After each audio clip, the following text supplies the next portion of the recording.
नमस्कार, आप देख रहे हैं न्यूज शर्मा और मैं हूं विनोद शर्मा। पढ़ाकू कार्यक्रम हिंडौन सिटी के तहत आज मेरे साथ है हिंडौन सिटी के संजय कुमार गोयल। संजय कुमार गोयल का अभी कॉलेज लेक्चर के पद पर चयन हुआ है, सहायक प्रोफेसर इनकी पोस्ट है। संजय जी, आपका बहुत बहुत स्वागत है।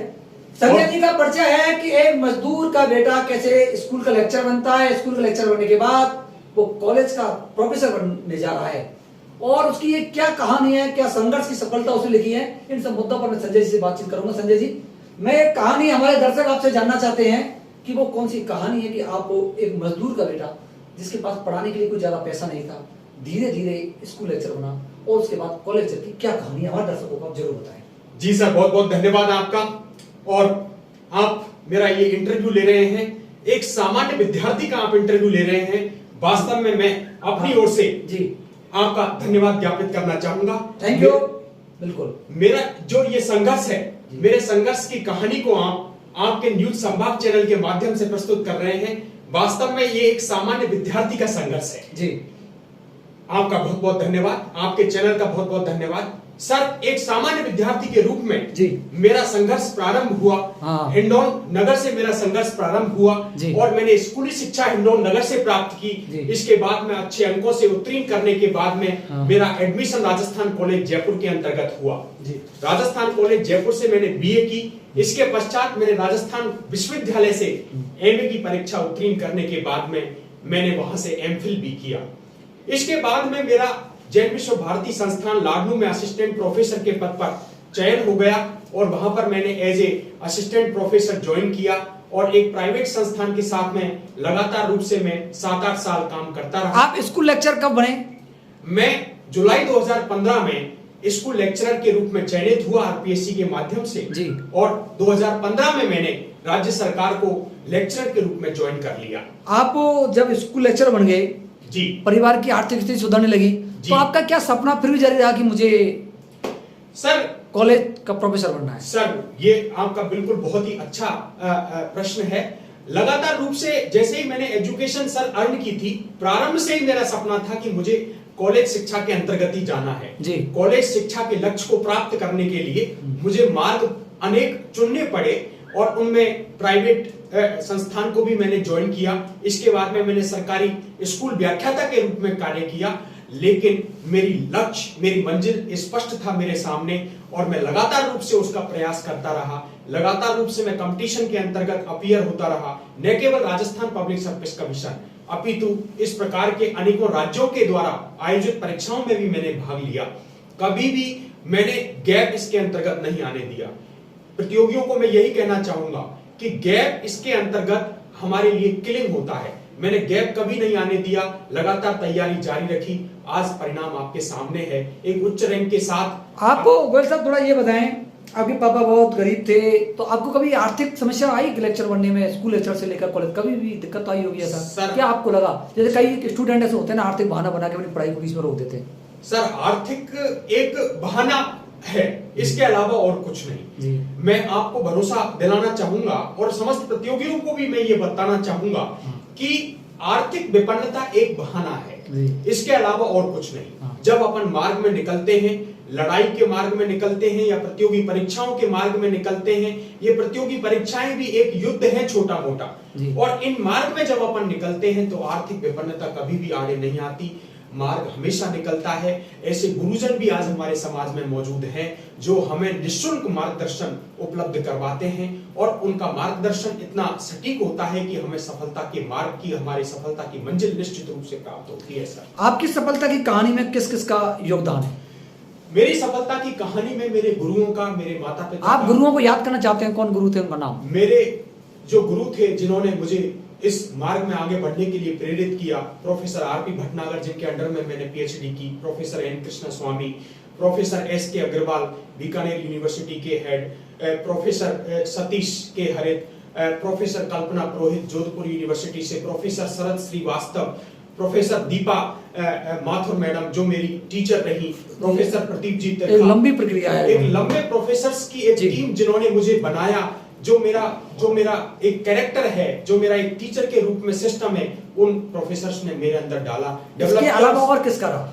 और इसके साथ साथ जो हमारा थर्ड पेपर जीके का होता है, उसके अंतर्गत अवस्थी क्लासेज के ऑफलाइन और ऑनलाइन के जो सारगर्भित नोट्स, उनकी छात्र केंद्रित शिक्षण प्रविधियां और अवस्थी क्लासेज के मानद निदेशक श्रीमान भूपेंद्र जी अवस्थी के द्वारा मेरे व्यक्तिगत तौर पे चर्चा परिचर्चाएं जो हुई, उनके द्वारा मेरे को निश्चित रूप से इस थर्ड पेपर के अंतर्गत उपयुक्त और अच्छे मार्ग लेने में काफी मदद मिली। और उनके जो डिस्कशन था, वो डिस्कशन इतना सटीक था कि कई प्रश्न तो उसमें से डायरेक्ट ही आ गए आरपीएससी की एग्जाम के अंतर्गत, और कई प्रश्न तो ऐसे थे जो करीब लगभग एक सप्ताह पहले ही उनकी चर्चा मेरे साथ श्रीमान निदेशक महोदय की, अवस्थी क्लासेज के निदेशक महोदय के साथ में मेरी चर्चा हुई। और निश्चित रूप से आपको जानकर के ये आश्चर्य होगा सर कि वो डिस्कशन इतने प्रभावी और सारगर्भित थे कि एक प्रतियोगी परीक्षार्थी के लिए निश्चित रूप से उन्होंने मेरी सफलता के नए आयाम गढ़े। अच्छा, आपकी शादी कब हुई? सर मेरी शादी 2009 के अंतर्गत हो गई थी सर। शादी के बाद भी पारिवारिक जीवन को निभाते हुए आप पढ़ाई जारी रखा, ये तालमेल कैसे बैठा पाई, क्या किया? सर शादी के बाद मैं लगातार रूप से, चूंकि हमारा प्रोफेशन इस प्रकार का है, शिक्षण का प्रोफेशन इस प्रकार का है जिसमें व्यक्ति लगातार रूप से शिक्षण से जुड़ा रहता है, तो दूसरे शब्दों में मैं ये कहूं कि इसमें शिक्षण से व्यक्ति कभी अलग होता ही नहीं है। चूंकि मैं इंग्लिश का लेक्चरर हूं और इंग्लिश ही मेरा सब्जेक्ट है और इंग्लिश में ही मुझे आगे तैयारी करनी थी, तो लगभग 50-60% समस्या का समाधान तो यहीं पर हो जाता है। बाकी 40% के लिए मैंने एक टाइम शेड्यूल तय किया, प्रतिदिन रेगुलरिटी के साथ में प्रतिदिन 4 घंटे मैंने हमेशा इस एग्जाम के लिए समर्पित कर दिए। उसमें मेरे सब्जेक्ट की भी तैयारी थी, उसमें मेरे जीके की भी तैयारी थी। जीके और सब्जेक्ट को दोनों को साथ लेकर के चला। लगभग 3 साल की रेगुलर स्टडी के बाद में आज ये मुकाम मुझे हासिल हुआ। लगभग कितने घंटा घर पे पढ़ा करते थे? क्या आपने लाइब्रेरी बनाई, क्या था ऐसा सिस्टम? सर मैंने ओरिजिनल किताबों से, इथिकल किताबों से तैयारी की। गाइड्स का मैंने कभी भी सहारा नहीं लिया, क्योंकि गाइड्स में इंफॉर्मेशन जो होती हैं वो फेक और बेग हो सकती हैं, मिसलीडिंग भी होती हैं कई बार। तो मैंने इसके लिए ओरिजिनल बुक्स का सहारा लिया और ओरिजिनल बुक्स का सहारा लेकर के मैंने इसकी तैयारी की। लगातार 4 से 5 घंटे की तैयारी लगभग 2 साल मैंने लगातार रूप से जारी रखी। वैसे तो मैंने तैयारी लगभग 3 साल पहले ही चालू कर दी थी, लेकिन 2 साल कंसिस्टेंटली तैयारी रही और उसमें 4-5 घंटे का समय रेगुलरली मैंने इसके ये लेक्चर प्रोफेसर बनने का सपना आपका खुद का था या परिजनों का था या मित्र मंडली का? किसने आपको आइडिया दिया कि सर मेरे पिताजी मुझे इंग्लिश का व्यक्ति बनते हुए देखना चाहते थे। ये उन्होंने ही मुझे जबरदस्ती करके बीए में इंग्लिश दिलवाई थी। मेरा कोई ऐसा ध्येय नहीं था कि मैं इंग्लिश लूं। मेरे पिताजी पढ़े लिखे नहीं है ज्यादा, वो लगभग 8th क्लास पास हैं और उनका मतलब शिक्षण को लेकर के या पढ़ाई को लेकर के कोई बहुत ज्यादा उनकी समझ और सोच नहीं है, लेकिन किसी दृष्टिकोण को लेकर के उनके मन में ऐसा भाव था कि एक अंग्रेजी का जानकार व्यक्ति घर में होना चाहिए जी। उन्होंने प्रेरित किया, मैंने इंग्लिश ली। इंग्लिश में लगातार मैं कोर्सेज करता रहा। गुरुओं की कृपा रही कि मुझे मार्ग में ज्यादा बाधाएं नहीं आई और मुझे ईश्वर की कृपा से सरकारी नौकरी भी 2015 में प्राप्त हो गई। और उसके बाद आपको थोड़ा ये बताएं, जैसे शादी के बाद डिस्टर्ब होता है परिवार जीवन वाले में, बच्चे भी डिस्टर्ब करते हैं पढ़ाई में, अन्य जो व्यक्ति तैयारी कर रहे हैं वो आपसे कैसे सीख लें, क्या आपके अनुभव है? तालमेल कैसे बैठाएं? सर पारिवारिक जीवन में और तैयारी के बीच में तालमेल बिठाना बहुत ज्यादा कठिन नहीं है। इसमें परिवार को कॉन्फिडेंस में लेकर के और लगातार रूप से तैयारी। आपने कॉन्फिडेंस में कैसे लिया? कॉन्फिडेंस में एक्चुअली आजकल जो महिलाएं भी हैं वे भी समझदार हैं और जागरूक भी हैं। कई महिलाएं तो अपने घर परिवारों में स्वयं ही प्रतियोगी परीक्षाओं की तैयारी कर रही होती हैं। जैसे आपकी पत्नी भी कर रही हैं। जैसे मेरी पत्नी भी प्रतियोगी परीक्षाओं की तैयारी कर रही हैं। तो वो प्रतियोगी परीक्षाओं की जो तैयारी कर रही होती हैं वे समझती हैं इस बात को कि सिलेक्शन कोई एक इस प्रकार की चीज नहीं है कि अपने को रातों रात मिल जाए। उसके लिए लगातार रूप से परिश्रम करना पड़ता है, साल दर साल मेहनत करनी पड़ती है और वो ऐसे धीरे धीरे परिश्रम से प्राप्त होने वाली चीज है। तो उसके लिए जहां पर प्रतियोगी परीक्षाओं की तैयारी करने वाली महिलाएं हैं उनके लिए बड़ा समझाना उन्हें बड़ा आसान होता है।